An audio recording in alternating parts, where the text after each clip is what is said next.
Welcome to Mountain Design. Jangan lupa subscribe. Beruang hitam kebun binatang ingin memakanku. Aku mendengar hati hewan. Daging pria harum ingin memakannya. Malam ini aku akan memakannya. Saat mendengar kalimat ini, hatiku langsung berdebar. Malam ini bisa pergi? Apakah dia akan melarikan diri? Namun beberapa kalimat berikutnya dari beruang hitam itu membuat bulu kuduku merinding. Tatapan pria itu aneh, tapi dagingnya sangat harum. Aku ingin memakannya. Sudah diputuskan, malam ini saja. Itu adalah beruang hitam dengan kepala besar. Beruang lain menunggu makanan. Dia menatapku tajam. Aku tetap tenang. Setelah keluar kandang, aku segera mencari penjaga hutan dan menceritakan semuanya. Apa yang kamu katakan? Menurutmu beruang hitam itu akan kabur malam ini? Sempurna. Jika kebun binatang kita masuk berita, mungkin lebih banyak orang akan membeli tiket. Aku marah ketika mendengarnya. Bagaimana bisa kau bicara tidak bertanggung jawab begitu? Cuma bercanda. Jangan khawatir, 20 tahun sejak taman ini didirikan, hewan-hewan tidak pernah melarikan diri lebih dari 10 menit. Mendengar perkataannya, saya merasa lega. Saat saya bersiap bermain King of Glory malam itu, gagang pintu tiba-tiba bergetar hebat. Siapa dia? Siapa yang membuka pintu depan rumahku? Saat aku berteriak, gagang pintu berhenti bergerak, tapi tak ada yang menjawab. Aku tak pernah menyinggung siapapun. Apa sekarang pencuri sudah seberani itu? Aku melangkah hati-hati ke depan pintu. Tiba-tiba terdengar suara familiar dari balik pintu. Akhirnya ketemu, dia ada di dalam. Dagingnya wangi. Ternyata beruang hitam itu, dia kabur dan sekarang ada di luar pintu. Gagang pintu bergetar hebat. Aku buru-buru mengambil ponsel, menahan pintu. Aku menelepon polisi. Telepon tersambung, aku jelaskan situasiku dan alamatku. Setelah aku selesai melapor, suara gaduh itu pun berhenti. Kapan dia mengetahui keberadaanku? Ternyata dia tidak biasa. Pantas saja dagingnya harum. Harum sekali. Ingin memakannya. Keringat dingin membasahi bajuku. Beruang ini mengerti bahasa manusia. Saat menelepon polisi tentang beruang di luar, dia mendengarnya. Saat itu, pintu tetangga terbuka. Benar-benar berisik, sudah larut malam begini. Siapa yang mengetuk pintu? Paman Xiang, tetangga unit 411. Beruang hitam langsung menerjang.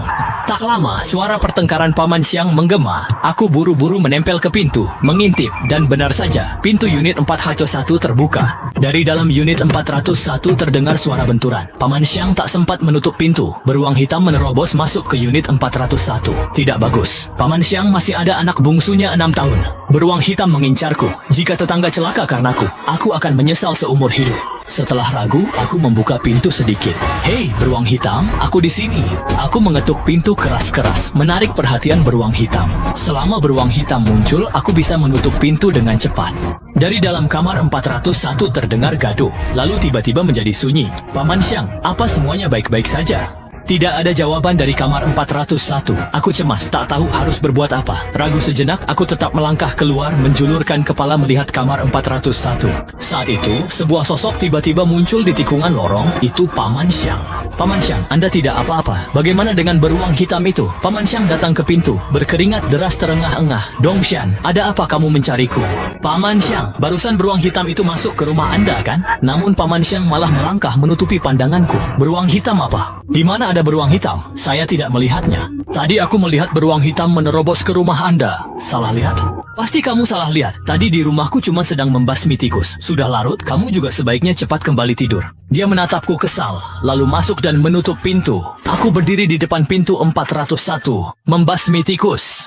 Bukankah suara ribut-ribut di 401 karena beruang hitam serang Paman Xiang? Aku menempelkan telinga untuk mendengarkan. Tidak terdengar suara binatang buas. Suara ku dengar. Tepat itu, polisi tiba membawa garpu anti huru-hara dan perisai. Anak muda, apakah kamu baru menelepon polisi? Sebut beruang hitam. Ya, sayalah yang menelepon polisi. Di mana beruang hitam itu? Kita akan menangkapnya sekarang juga.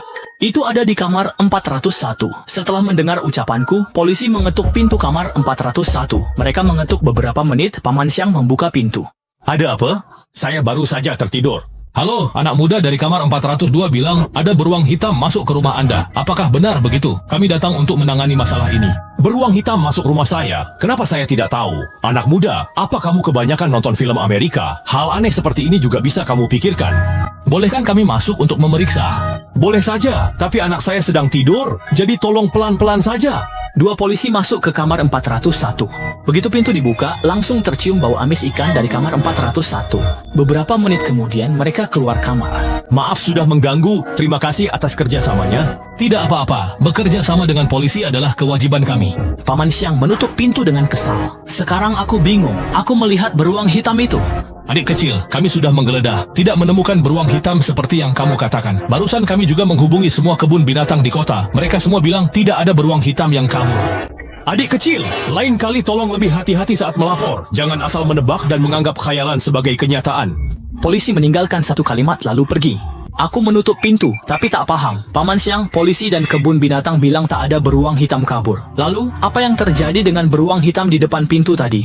Dan bagaimana dengan suara hati yang kudengar? Pasti Paman Xiang dan kebun binatang sedang berbohong. Saat itu, pintu 401 terbuka. Bayangan hitam berjalan ke lorong. Aku berjalan cepat ke balkon melihat ke bawah. Itu Paman Xiang. Dia mengenakan topi, membawa ransel. Di tangannya memegang sesuatu yang panjang. Paman Xiang berdandan misterius. Aku teringat, balkon 401, ada pohon setinggi 3-4 lantai. Apakah beruang hitam melompat balkon ke pohon lalu kabur?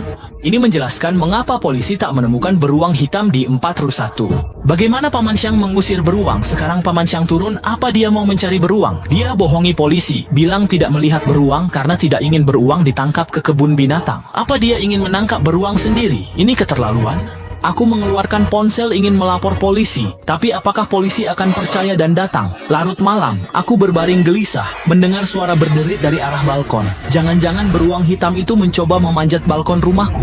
Tapi pintu kaca balkon bukan kaca tempered. Beruang hitam atau orang dewasa bisa memecahkannya. Aku melompat dari tempat tidur untuk melarikan diri, tapi aku teringat suara hati beruang hitam. Dagingnya harum sekali.